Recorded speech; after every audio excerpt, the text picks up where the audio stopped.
Okay, today I'm going to interview or talk with David Padley, a good old friend of mine that lives over not too far from where I live, and he's in West Point. And I asked him about making a recording of him when he was in an accident that was about 6 or 7 years ago. And certainly anybody who's been in an accident knows how traumatic they can be, but this one was just more traumatic than a lot that I've ever heard of. And this is Dave in front of me, and I want him to tell a little bit about it because it is an amazing story. Well, it is amazing. Even now when I look back, I don't have any flashbacks, trauma or anything from it. It's just when I do think about it, all I can do is shake my head and wonder how I ever made it. That there's no the definition of a miracle is something that can't be explained by the laws of nature and physics, and that sort of pretty much aptly describes what happened to me. It was Memorial Day, 2018. Our grandson's birthday was the next day, and I thought, well, we were going to go up to Green Bay, that's where we lived, that afternoon, and I had time. I had a couple fields that needed to be sprayed, so I sprayed the one field that really needed it, and I got back home, and it was like only 9 o'clock or 8:30, and I thought I can tank up and get the other field sprayed before I leave. So I sprayed up because I wanted to be home by noon so we could head to Green Bay. And I went up there as across the lake. It was the farm my dad grew up on. My uncle worked for 30 some years, and I had rented for 32 years from my uncle. And it had been sold, and the new owner didn't live there. He lives in Madison, has a business there, or Middleton. So I went up there to spray that one quick field, and I sprayed the first field, and there was Rob clearing some brush. Because it was Memorial Day, he was out putzing around doing some work on this farm he had bought a couple of years earlier. So I stopped and talked with him a little bit, and I said, well, I got to get going. So I went across the field, the road to the other field there, and started spraying that. I went around the outside, and then when I first passed back, I turned on the end, and when I turned, my end of my sprayer boom caught a tree limb or a fence line or something, and the tip broke back. So that's why they make them that way, so they don't bend. They just kick back, and you got to go out and reset it. So I turned the tractor sideways. I thought I was side hill with it, and I reached down, I pushed the brake and flicked the lock, but I didn't take time to make sure the lock had actually caught. I'd done that 1,000 times, probably in that tractor, and most of the time it catches, but sometimes it doesn't. You gotta be a little careful. So I got out to the end, and I pulled back the boom, and I don't know if that was a little extra or what. All of a sudden, I noticed the tractor and the sprayer are rolling. And in hindsight, you would say, just let it roll, but you don't think, you react, and your first reaction is stop it. So it was like, it's a 60-foot boom, so I was like 25 feet from the tractor, and I started going towards it. It was like, to me, it seemed like it was like a dragster taking off. It just going faster, and I ran as fast as I could. I just got to the back end of the tractor, and I tried to climb up on the backside to get up to the seat and the steering wheel, and moving everything, I fell off. I fell to the ground, and then the sprayer ran over me. It was a tandem wheel sprayer with 500 gallons or 400 gallons of water. I'd sprayed 100 out. So it probably weighed around 4,000 pounds. And the thing I remember most about being hit was the sound. Thump, thump. The two wheels hitting me one after another. And oh no. And then I was gasping for air and coughing, and my arm was kind of just like flapping around. And to me, I had a picture in my mind of the raccoon you run over with your car, and you look in the rearview mirror, and there it's dying on the road. And I thought for sure I'm probably going to die in the next few moments, And even though I was there by myself, I thought, well, what are my last words on earth going to be? I didn't take time to think about anything because I didn't know if next breath would be my last. So I just kind of opened my mouth and see what would come out. And the first thing that came out was, God, thank you for a wonderful life. That if it was the end, I had lived 68 wonderful years. I had nothing to complain about. The second thing I said right after that was, please take care of Diana, my wife. I knew it'd be awful on her and that. And then the third thing, I shared what I actually thought. I said, God, I really don't want to die in this cornfield today. And I just kind of waited to die. And while I was waiting there, I remember thinking about how my wife would be probably the one to come find me, and how hard it'd be on her. And I remember a friend of mine who was an EMT in Madison talked about the golden hour, to get help. And I remember an accident on Highway 60, just about a couple miles from where I was, a couple of years earlier, where the guy had a rollover and the EMTs got there. He's up walking around. They put him in the ambulance, and by the time they got to Sauk Hospital, he was dead. So I didn't know what was wrong with me, but I knew it wasn't good. And after a few minutes, I don't know, time was kind of in and out of consciousness probably. Well, I'm not dead yet. What could I do to possibly survive this? Well, I was going to try anything I could. I remember I talked to Rob on the other side of the hill. He was probably still over there working in the brush. If I could get to him, that was about my only chance. And I was laying on my stomach, and I go to get up. I kind of like push up, and I make it maybe a foot, and I just collapse down to the ground. I could feel ribs moving and everything. And it's like, I remember distinctly thinking, I can't do this, but I have to. I don't have any choice if I'm going to survive. So then I prayed the greatest theological prayer I ever prayed. I just prayed, God, I need help. Simple as that. The next thing I remember after that was I'm standing up. And to me, to this day, I have no idea how I got up. I mean, I tried on my own, didn't probably make it. Nothing changed, but there I was standing up, and I was panting because out of breath. And I don't know what was wrong, but turns out I had 20 broken ribs. I had a fractured spine. I had a broken clavicle in my shoulder, and I had 2 punctured lungs. I remember looking down at my feet for some reason. They're like pigeon-toed. I remember seeing them. And when I looked up kind of where I knew I had to go to walk, and I can't do this. I can hardly stand. How am I going to walk? And I just prayed, God, don't let me pass out, because I was sure if I fell to the ground again, I'd never get up. And I looked down on my feet. The next thing I remember, I'm on the other side of the hill, a third of a mile over there. I'm on the edge of the clear brush pile, or little area that he was clearing out. I could see the top I was looking at the top of the trees against the bright blue sky. And I looked down, and Rob wasn't right where a spot where I talked to him. I'd gotten I was standing in exactly the same spot where I talked to him. And Rob wasn't there, but I knew he was just behind the bush. I made 10 more steps. It was downhill, so I just kind of like stumbled or something. Saw him, I gave him a little wave, and I went to the ground. I remember seeing him jump off his tractor, and he had to kind of run up to the crest of the hill to get a cell signal, and he called 911. They came down to see me. He thought I was having a heart attack, and I told him, no, I ran myself over in the field of the tractor. So he ran back up, and he called the ambulance, or 911 again, and said, no, it wasn't a heart attack. He'd been run over. So the ambulance was on the way out already from Sauk City. And so when they heard that, they called med flight right away and could get warmed up.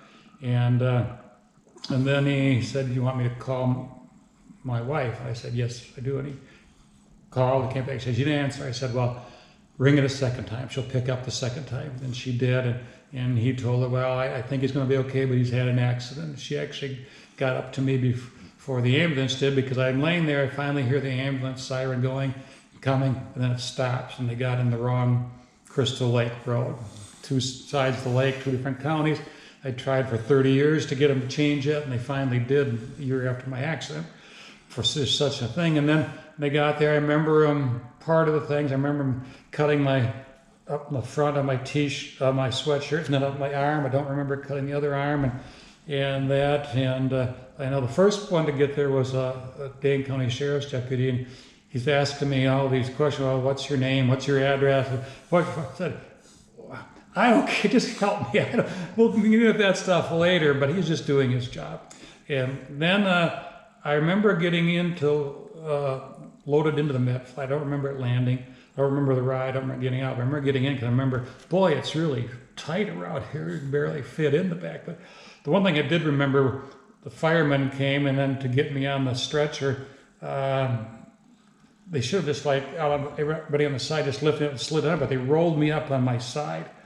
And if you ever had a broken rib or something, well, do that times 20. That's what it was. I know in the hospital I was asked, well, what was your pain level?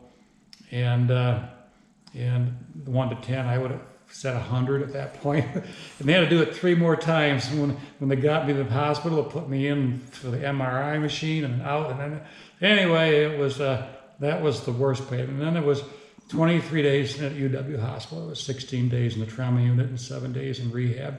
But making that walk, the main funniest, well, not funny, but I don't remember a single step from where I got run over to where I talked to Rob. And I'd walk through the field, through a washout ditch, up a road, over a embankment, up and over the crest of the ridge. And something on me got me to where I had to go somehow, but it was quite a miracle.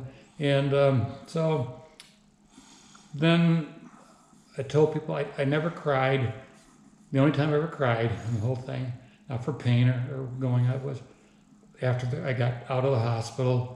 And we had to go get my meds up at the pharmacy, and it'll be 45 minutes or so, or hour to get it ready, okay? And then Culver's was a couple blocks down the road there in Sun Prairie. I went there and I sat down, ordered a burger, and then it hit me that I had made it. I was going home, and then I cried. But so anyway, that's I've shared my story with a number of people. Channel 15 did a little TV episode on it, and I had people from San Diego, California, and Orlando, Florida call me about that. And it's like why it happened, I don't know, but why I survived, I don't know. I guess mainly it just wasn't my time, and I entirely thank God for getting me through this. And I look back, if I can get just one person to believe in Christ and accept Him as a Savior, it was worth it. And so to me, everything in life happens for a purpose. And maybe I'll never know why this happened, but it did. And I can tell quite a story on the golf course. And that's true. Dave does like to golf. He golfed before, and I asked him afterwards, does he still golf? And does his back hurt? I know before his back hurt. And what did you say? I golf better now than I did before the accident. I don't overswing or something. My brother said it might have been easier just to take golf lessons, but I guess I did it the hard way. Anyway, this... I'm sure lots of people would have lots of questions about it, Dave, but he lives not too far from where the accident happened.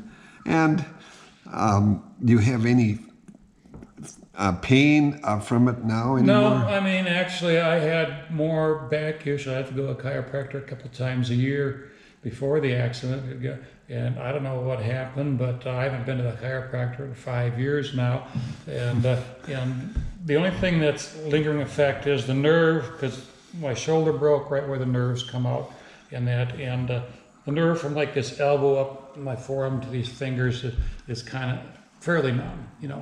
I'm not totally numb. I can pick things up, but it's hard to do fine work, like especially when I was farming the last year. Try and thread a bolt on with my left hand. Yeah. It's really hard to do in that. But I mean, the thing is, running over, it was even just getting run over, 6 inch. I fell straight sideways, so it ran over me straight across, and the rib cage did exactly what it's supposed to do, protect your vital organs. If it had been 6 inches lower, it would have ran over like my stomach, and it would have just, I would have bled to death internally with all that. A little higher would have been my neck and my head, and either killed me or it could have been like a classmate of mine, Wayne Ziegler, lived 3-4 miles. In 1980, he ran himself over the tractor, and he spent the next 39 years of his life before he passed away in the Wanakee nursing home, and all he could do was blink his eyes. Oh, that's sad. So, I mean, that could have been me too. Right. But, so, as bad as it was, it certainly could have been worse in that. But probably won't want to do that again. No.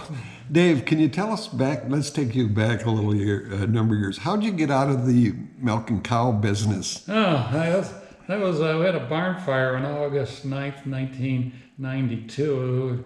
That done for the night and shut up and things up and went to the house and went to bed at 10 o'clock, and about 10:15 I hear the dog barking.